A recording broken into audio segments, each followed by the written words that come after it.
What is the best workout split to build muscle? We're going to start out with 1 day and move our way up to 7 day because I think depending on the amount of days you can lift, that determines what's the best split for you. First thing I want to point out before we talk about the splits, this is going to be my general scope, my general rule. Different splits can work for people. You can make any split work, assuming you're training the muscle. Now, if you're never training legs, you're never going to build leg muscle. So if you're going to go off this script, that's fine. You do need to still train every part of your body, however you get it done.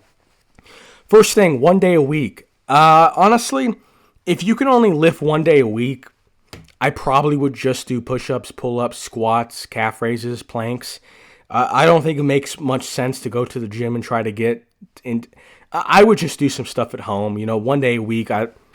I'd like ideally, I can't speak to everybody's life situation, but if you can only lift 1 day a week, it honestly isn't going to be super helpful for your fitness goals. Now, 2 day a week. Once again, 2 day a week is going to be more beginner to intermediate focused. You could do it as an advanced lifter, but it's probably not going to be ideal. 2 day a week, it's going to be on the lower side in terms of frequency. I'd prefer 3 day a week, but for 2 day a week, I would do full body. If it's a Monday, Thursday, I would start out with lower body on Monday and work our way into upper body stuff and do abs and do arms. And then on Thursday, I would do the reverse. I would, whatever you ended with on Monday, I would start out with arms, then abs, then chest and back, and then legs. So I would do full body twice a week. You could do upper on Monday and then lower on Thursday, but if you're only lifting twice a week, if you get 72 hours rest, you should be fully recovered. You could do upper, lower, or you could do full body, either or. I think it's fun.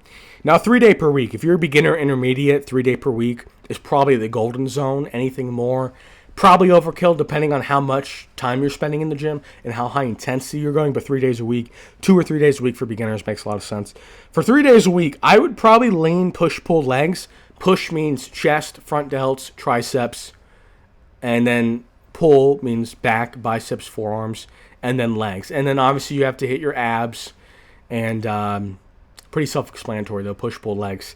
Now you could also do, some people, if they're training 3 days a week, they like to do full body. I don't like that because if you're training full body at a relatively high intensity, hitting legs 3 times per week. Hitting upper body, you could probably do it 3 times per week.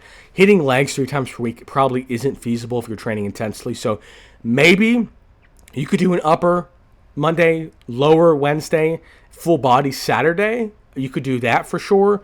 I'd probably lean, push, pull legs. That'd probably be my golden zone for 3 day a week.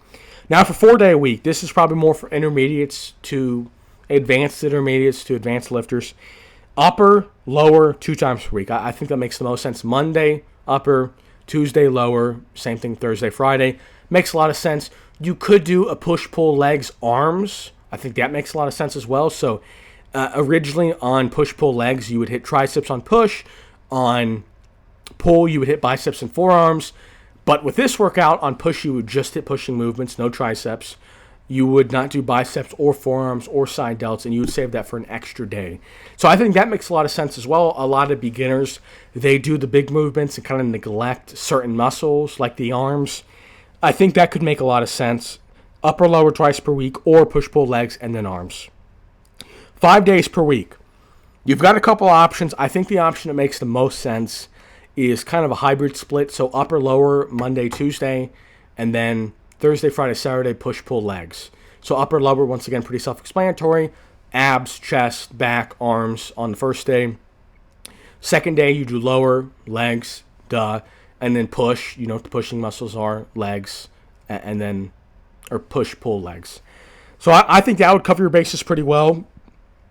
The weakness on that one would probably be the arms because you are on upper day, you're not really doing that much arms because you want to hit the key movements, the bench presses, the pull-ups. So you're barely hitting arms on your upper day, and on your push and pull day, you're not hitting your biceps or your triceps until the end. So that could potentially be a problem. What you would want to do to resolve that if your arms are lacking is on your push and your pull day, hit your biceps and your triceps first. Not both days, but on your push day, hit your triceps before you do your bench press, and then hit your biceps before you do your pull-ups or whatever pulling movement you're doing. Now, 6 day a week. 6 day a week is probably the most days I would recommend. And obviously, like I'd mentioned, it depends on how long you're lifting for. If you're lifting for 20 minutes a day, You could probably do 6 days a week as a beginner, 20 minutes a day. I don't think that's unrealistic. But I'm assuming an hour to an hour and 15-minute workout. That's kind of the basis I'm going off of. If you're lifting for 2 hours, which I don't know why you'd be spending that much time in the gym, unless you're doing cardio and stretching and massage and all of that. But if you're doing that, then, I'd scale down and do less days per week. If I'm in the gym for less time, less like literal time per workout, then I would do more days. But anyways, 6 days per week. I would do push-pull legs twice. I think that makes the most sense. Upper-lower is going to be very taxing. A lot of leg days, too many leg days. You could do another variation in terms of if you're lifting 6 days per week, you could do push-pull legs, arms, rest, push-pull, and then again to the next week. So that wouldn't exactly be 6 days per week. It would be 6 days per week in the first week, and then you would have 2 days per rest in the next week. So it'd be 5.5.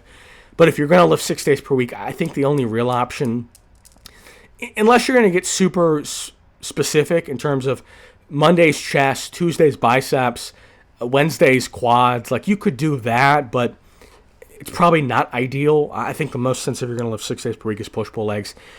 If you're going to lift 7 days per week, look, you're going to have to go low volume. Probably the intensity can't be super high. You could make it work, obviously. But if you're going to lift 7 days per week, you probably need to tailor a workout that makes sense just for you. I couldn't tell you what you'd be able to feasibly do like on an every single day. Even my 6-day workout split really was only 5.5 because it's every other week. You've got 2 rest days. So overall, I think that should give you a good basis on how you should set up your workout split. Nothing is set in stone, so if something doesn't make sense, change it. If you found something else works for you, change it. And this should just kind of be a general starting point.